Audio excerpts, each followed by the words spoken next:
दिवसाला भेटलो. आता सगळ्यांना जय भीम. क्रांतीज्योती सावित्रीबाई फुले यांचा जन्म 3 जानेवारी 1831ला सातारा जिल्ह्यामध्ये झाला. 3 जानेवारी 2026 याने 195वी जयंती आहे. यानिमित्त दी बुद्धिस्ट रिसर्च सेंटर तथा कुंभारे परिवारातर्फे विनम्र अभिवादन करते. तसेच सर्व जनतेला हार्दिक मंगलकामना. क्रांतीज्योती सावित्रीबाई म्हणतात, ज्या देशातील लोक व्रत वैकल्य करतात त्या देशातील लोक आळशी व गुलाम बनतात. आजही आपण बघतो काही महिला आहेत काही प्रमाणामध्ये की वडाच्या झाडाला फेऱ्या मारतात, वडाच्या झाडाची पूजा करतात. हाच पती मला जन्मोजन्मी मिळावा म्हणून त्या करत असतात.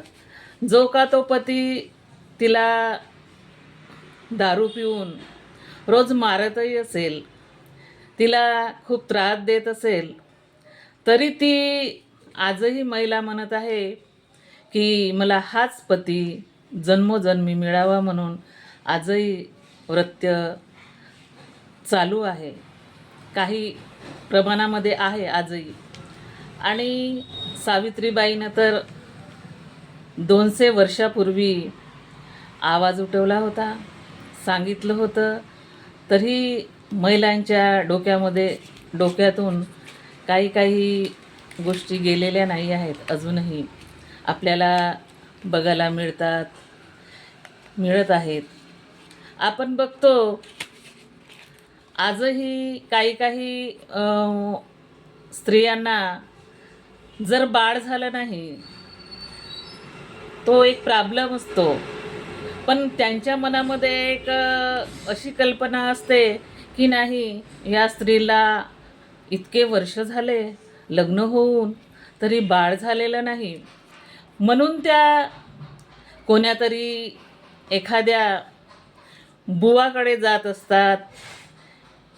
डॉक्टरला नाही दाखवणार किंवा डॉक्टरला दाखवलंही तरी त्या एखाद्या बुवाकडे नेऊन त्यांना त्या दाखवत असतात.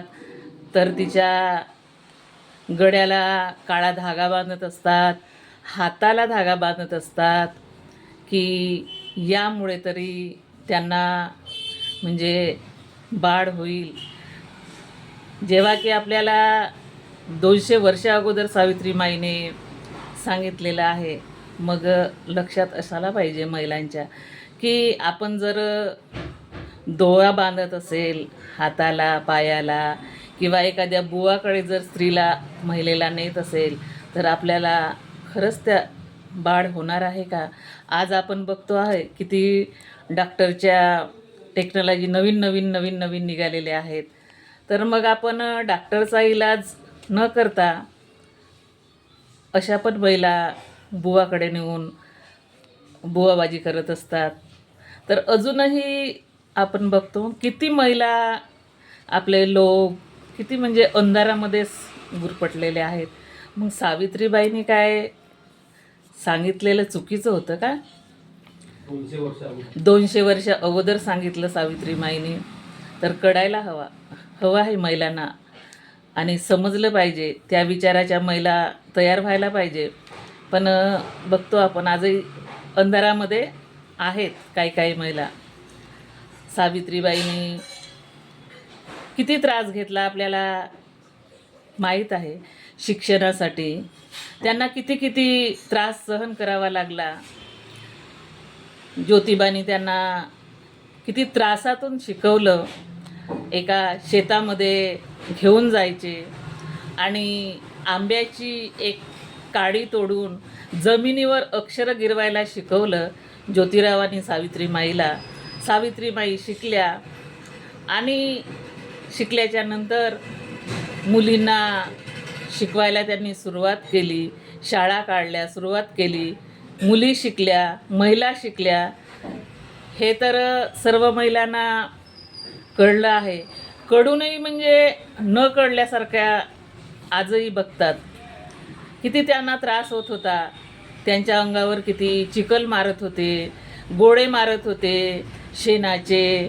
तर काही लोक तर असे म्हणजे ही कशी शिकवायला जाते सावित्रीमाई म्हणून त्या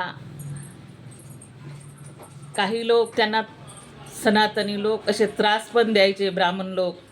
तरी त्या अशा मागे वळून न बघता त्या आपल्या शिक्षणाचा गाळा शिक्षण असं सुरूच ठेवलं त्यांनी आणि त्या महिलांना शिकवत राहिल्या.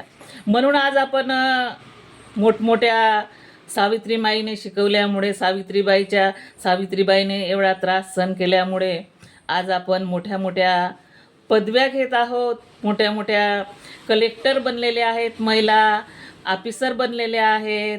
कल्पना चावलासारख्या महिला आपल्या आता आपण बघतो आहोत.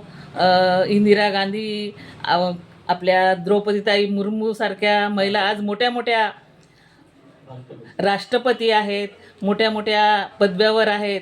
तर मग ही कोणाची देण असेल तर सावित्रीमाईची देण आहे. शिक्षणामुळं आपण इतक्या मोठ्या पदावर जात आहोत, इतकं मोठं शिक्षण घेत आहोत. तर आपल्याला कळलं पाहिजे सावित्रीमाईचे विचार सर्व महिलांनी या जगामध्ये स्वीकारले पाहिजे आणि सावित्रीबाईच्या विचाराप्रमाणे चालले पाहिजे. तर महिलाची प्रगती नक्कीच होईल. नाहीतर आजही आपण बघतो की जिकडे तिकडे बुवाबाजी हे ते चालू आहे. लेकरांना जलमताच लेकरांना की म्हणजे दृष्ट नाही लागली पाहिजे म्हणून दोन्ही हाताला दोन्ही पायाला दोरे बांधतात, काळेवाले दोरे बांधतात.